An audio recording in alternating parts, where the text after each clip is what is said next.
Welcome back to the Triple Crown Champ. Back like I never left. And today we are getting right into it. We're talking about the 2026 Royal Rumble.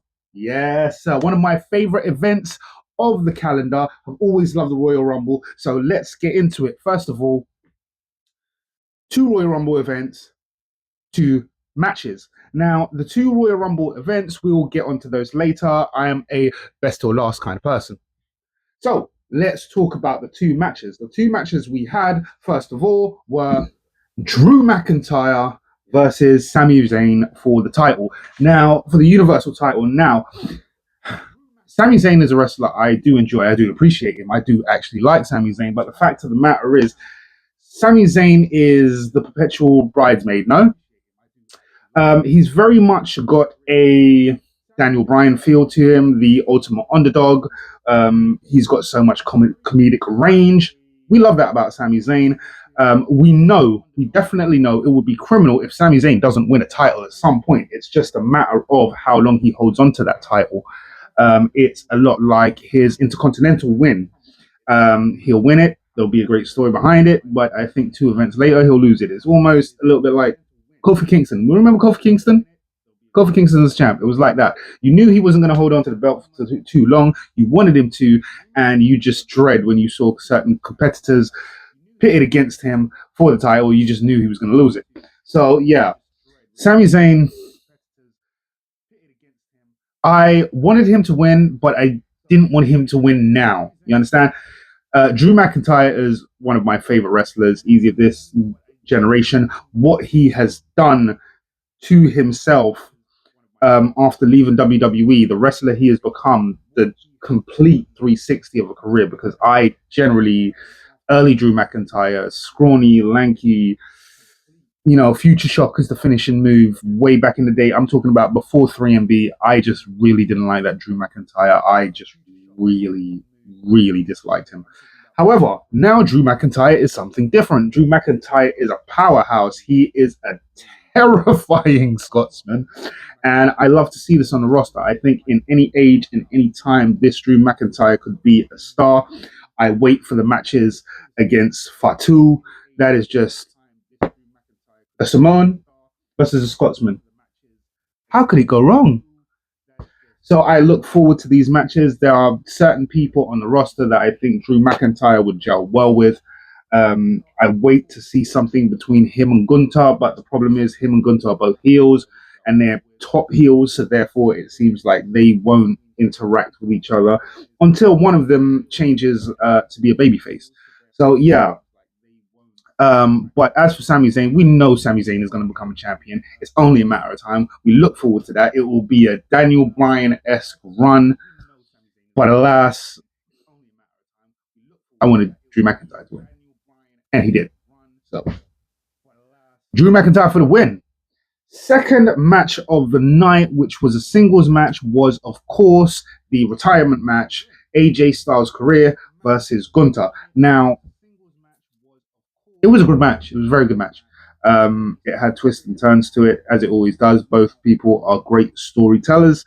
The end of the match, though, right? That's what everyone's talking about. The end of the match was a little bit odd. I thought surely there's no way it could go this way. It doesn't make sense to me, even now. I understand the twists and turns of storytelling, and I understand AJ wanting to go out on his shield at the highest point of his career, or a very high point of his career. The ending still didn't make sense to me. I thought AJ as a wrestler deserves that year run. If Cena had that year run, then I think AJ Styles deserves that year run, because quite frankly, I think it's possible that the pure love of the business, AJ Styles has done more for wrestling than. Yeah, I know it's not Make-A-Wish kids and so forth, but as a pound for pound wrestler, the places AJ Styles has been, and the fact that TNA is a company that could have gone under several times, and AJ Styles is kind of instrumental to making sure that didn't happen, purely on talent alone. I think he deserved a little bit more than that. Perhaps that's where he will end his career. That makes sense if he goes back down to TNA and he competes in TNA for the rest of the year. No, he didn't take his gloves off. He didn't leave his boots in the ring. So it's very possible that he'll go back to TNA for his last year, pop in and out of the roster, maybe NXT to kind of sell some younger competitors. But the fact of the matter is, I don't quite understand the ending of that match. I don't think he should have lost. Um, I guess they're building Gunter, but I don't understand what they're building him to at the moment. Um, this is done significantly different from the Legend Killer. We all remember Randy Orton, the Legend Killer era. This is done significantly different. The people that Randy Orton were faced were off the roster for a significant amount of time, just showed up seemingly. But we know it was they showed up for that segment. However, retiring John Cena, retiring Goldberg, retiring AJ Styles, it doesn't quite make sense to me. I don't know the direction they're going, and I couldn't even pull something out of my caca. I really couldn't tell you where they're going with this. I don't understand it. I'm just not. Anyway, so let's move on to the women's Royal Rumble match. Now, I had noted down there are certain people that I definitely know we were going to see. I knew we were going to see the return of Tiffany Stratton. I definitely knew we were going to see the return of Tiffany Stratton. It's Tiffy time. It was only a matter of time. And yeah, Tiffy's back. Tiffy looks in good shape. She's been working hard. She looks better as a performer. I always say that I like the fact that Tiffany Stratton is always evolving and getting better, because when she first came on the roster, and even when she first became a champion, I don't think she was all that good a wrestler. I think there was a lot of focus on the fact that she is extremely attractive. She would appeal to young girls. She would appeal to young boys. She would appeal to young men. She would appeal to probably young women. I'm not quite sure about that one, but yeah, she appeals to so many different demographics that it works to have Tiffany Stratton as a champion. However, she wasn't a great wrestler. She has evolved. When I look at someone like Lyra Valkyria, that would make more sense if you were going to put someone into a push to hold a title, because Lyra Valkyria, terrible gimmick. The bird is just, oh, but she is an excellent wrestler. She is an excellent wrestler. She's new on the scene as far as we know. She has been around for a little while, but she's new to us, and she's a great wrestler. She's in great shape. She can cut a promo. She's getting better at those. No reason to not have her as the champion. However, they went with Tiffany Stratton. Also understandable, but yeah, glad Tiffany Stratton's getting better. But in any case, I also thought Kiana James looked absolutely fantastic. I didn't realize she had that much in her locker. I hadn't seen too much of Kiana James. I remember the name bouncing around NXT. I remember the name on the main roster for a short period of time, and then I think she did that knee injury, and then she completely disappeared. That was very early on, I think it may have been Raw, SmackDown. She disappeared. Now she's back. She looks absolutely fantastic, even with that knee brace. So kudos to her. Kiana James is clearly something we're going to have to watch in the future, because she can cut promos. We've seen that, her and Julia, and she can work matches on a basic level. What I didn't realize is how good she could work matches in seemingly the chaos. So a Royal Rumble, that was excellent. I said we knew we were going to get Tiffany Stratton. I was surprised we didn't get Bianca Belair. Although now I think about it, I believe there is some serious significance to the WrestleMania. Obviously, they spent so much money to shoot those; they look movie-esque. But I think we now have to focus on those promos, because that's where the scripting and the stories are going to come from. Which is why I think the result of the Women's Royal Rumble was that result. I predicted it, and I predicted it from the promo, because of the promo. And I'll explain a little bit of that later. Yeah, so load of vice Was surprised to see Lola Vice. I don't know why it made sense after I thought about it. Was surprised to see Jordan Grace. No, Kalani Jordan. I was surprised to see Kalani Jordan. Very surprised to see Kalani Jordan. Sol Rooker, obviously. Sol Rooker never disappoints. You know you're going to get a highlight reel, Soul Snatcher. Um, although there was a botch in there. There was a flip kick botch that it wasn't your greatest moment. So, but so other than that, is always a great performer. Absolutely loved it. Um, Also, early on in the match, Naya kick. It was a kick straight into the face. Charlotte kicked Naya straight in the face. and just dropped her. It was one of those. It was clearly an accidental moment, but she caught her flush and she caught her right, and she just dropped her. It was look back. If you watch that match, you'll see it again. It seemed innocuous, but you saw the way Naya dropped. Um, Very much real. Chelsea Green. Chelsea Green is a must of every WrestleMania. We know this. Love Chelsea Green. Always going to put on a great performance. Always going to give us an element of comedy every time. Um, I wonder what they're going to do with Chelsea Green. Saw her on the WWE on Real. There's clearly a fair amount of stock in her. I believe that maybe we need to think about bumping Chelsea Green up to being a higher level heel. I would put her in the realms of world title picture. That ultimate opportunist kind of thing. It works, I think, personally. Brie mode. Brie mode. I love Brie mode. I love Brie. Brie was always the Bella twin that I absolutely resonated with. I don't know why. I'm not a big fan of Nikki. It's a little bit too much for me. I like the subdued. I like the modesty of Brie. I've always been a fan of Brie. Always loved Brie. So see Brie back in the WWE again. Excellent. Absolutely excellent. Love Brie mode. Now let's talk about it. Let's talk about it.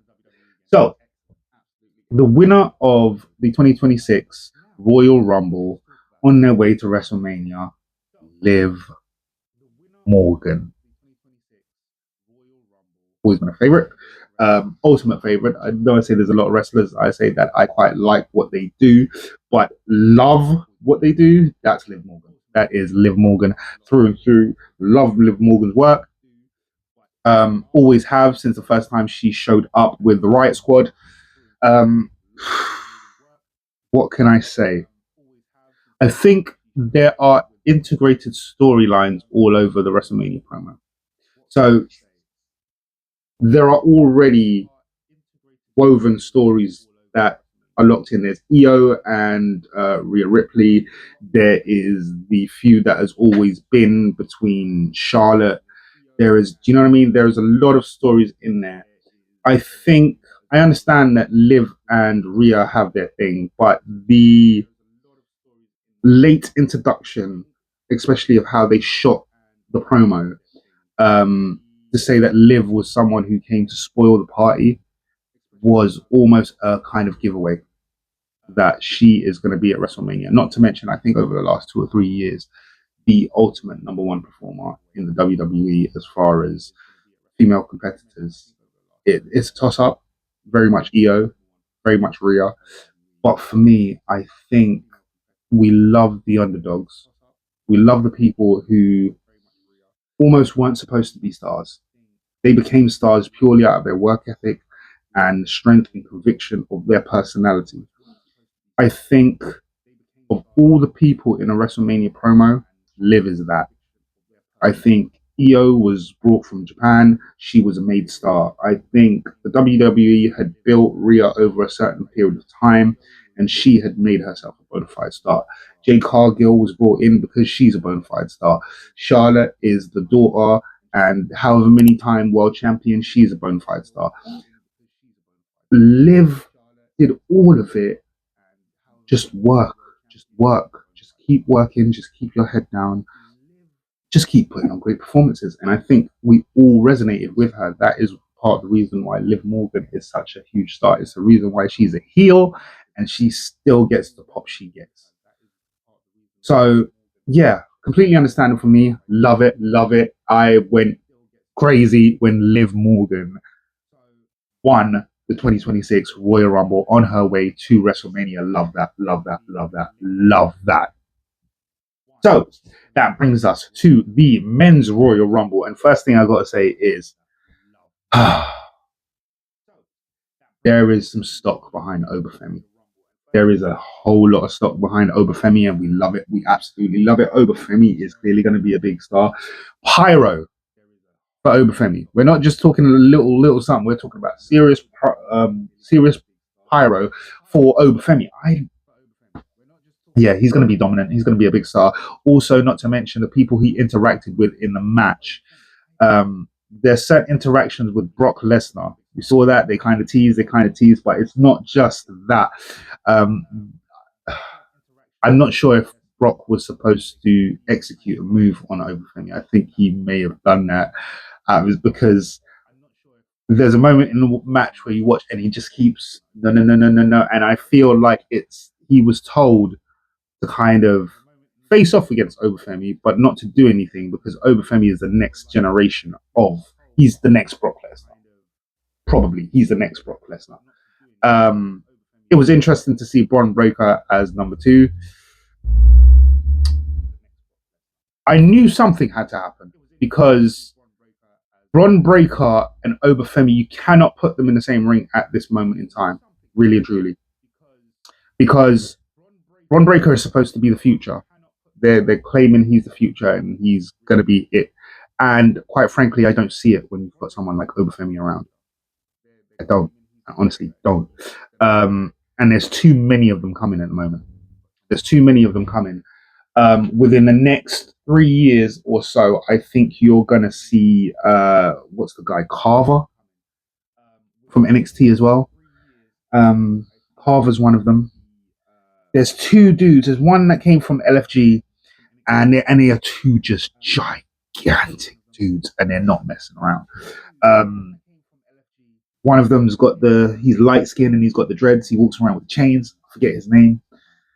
And then there's another one, Keanu Carver or something like that. Keanu something another. He's another one, and he's just signed to NXT.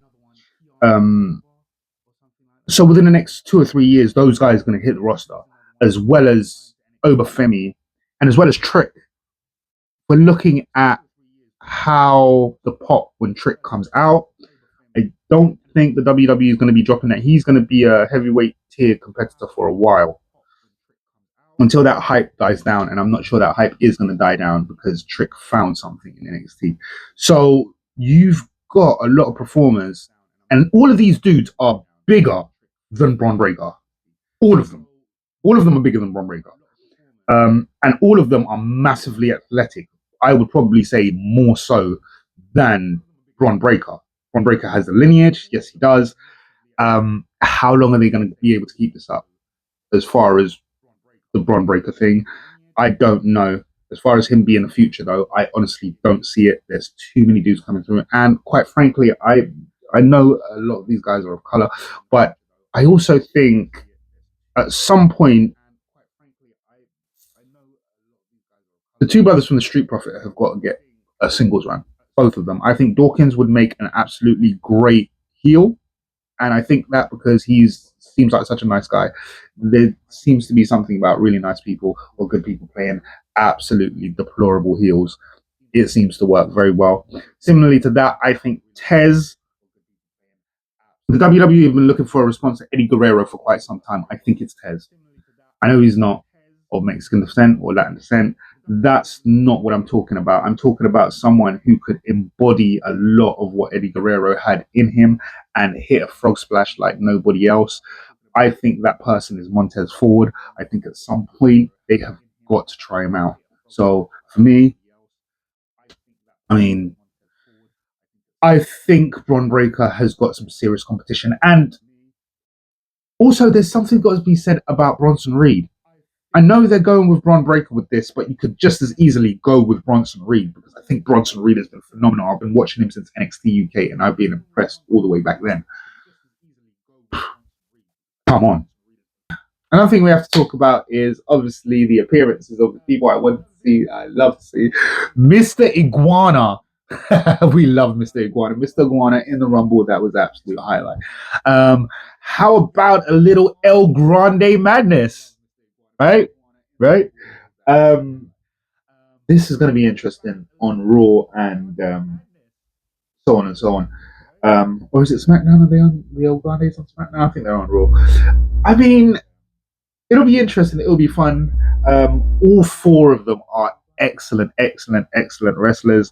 Clearly, at this point, we surely know who they all are. It's Tyler Bates and Pete Dunne are the two Ryo and Bravo, and um, clearly the two El Grandes are obviously Chad Gable and Mister I demand all your gratitude, Ludwig Kaiser. So I mean, all great performers, all fantastic performers. I think you should have seen that from Ludwig Kaiser at this point. Now he's been playing the character of El Grande for some time, so it should be interesting going forward. A lot of comedy there possible. All four performers have the ability, and if we bring in the Creed brothers to this as well, I think the Creed brothers are fantastic comedy as well. So yeah, looking forward to what those guys will produce. Powerhouse Hobbs or Keys? Royce Keys, really? I don't know. They came up with that name in developmental.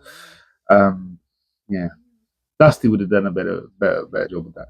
Royce Keys, I'm not so sure about that. But Powerhouse Hobb, I thought that was quick. That was very quick from hearing about the end of his contract and the acquisition. No downtime whatsoever. AEW didn't need to keep him off of TV for any length of time. He was straight on. Great to see Powerhouse Hobbs. Not sure what they're going to do with him. Um, he was always a great performer and he can do amazing things, but Powerhouse Hobbs wasn't necessarily a great promo guy, I don't think. He's pretty good, be interesting. I don't know what they're going to do with him here. Um, I don't even know what sphere they're going to put him in. You probably would put him in the heavyweight division, but again, promo skills, have no idea. Let's see what happens. I don't honestly know a whole deal about Powerhouse Hobbs. I did watch him obviously in AEW as a part of the Ops. Um, but other than that, I didn't. I don't think I saw his title reign in AEW, so I don't know. I did obviously see him as trios champion. I saw him compete against John Moxley. I realized that pretty much everyone on the AEW roster just never wanted to face him at any point whatsoever. Um, Storyline wise, kayfabe wise, but I don't know a great deal, so it'll be interesting to see what happens from here on. So, Royce Keys, watch the space. And obviously the finish of the match. Wow, what do I say about that? I guess I understand it to some certain level. I also think there's too many active people on the roster to keep doing this. Uh, it was only about a couple of weeks ago, I was having a conversation with a friend. We were talking about Roman Reigns being something of a part-time performer, and there's no way he's going to win the Rumble because it doesn't make sense. There's no way he's going to win another title. There's no way he's going to main event at WrestleMania. There's no way. There's no way. There's no way. And then I thought again about the WrestleMania promo video in the hotel, and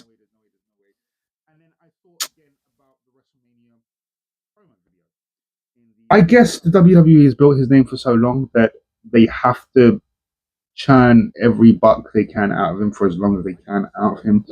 But we know Roman Reigns is essentially a part-time performer. We don't hate him for that. We still love him for that because, quite frankly, it's not his choice. We know he's ill. He's not. He's got an illness he's got to deal with, and that might keep him off of TV sometimes, and that might mean he needs to pull back on how many dates he's doing. However, there's too many other people on the roster that you could go to and make them just as big as Roman Reigns. The part-time thing is, it seems a little bit unfair to the rest of the people on the roster. So he goes away, he comes back, he has one match, he shows up on a Raw, he does a promo, and then he's gone. He has what, like 5 matches a year at this point, if that. Comes, he does some promos, and wins the Royal Rumble. We know full well we're not going to see him again for another month or two. Like, I don't know. And there's a lot of people. I thought there's a possibility of having Obafemi win it. The way they were going, I mean that must have been a bait and switch. But I don't know who I would have picked to win the Royal Rumble. But I know I wouldn't have picked Roman. Anyone but Roman. I know I wouldn't have picked Roman. So that's a very interesting way for it to go. If you like the content, hit like, subscribe, hit the notification bell. It helps you know when I'm uploading next. And until then, I have been the Triple Crown Champ. I'll see you next time.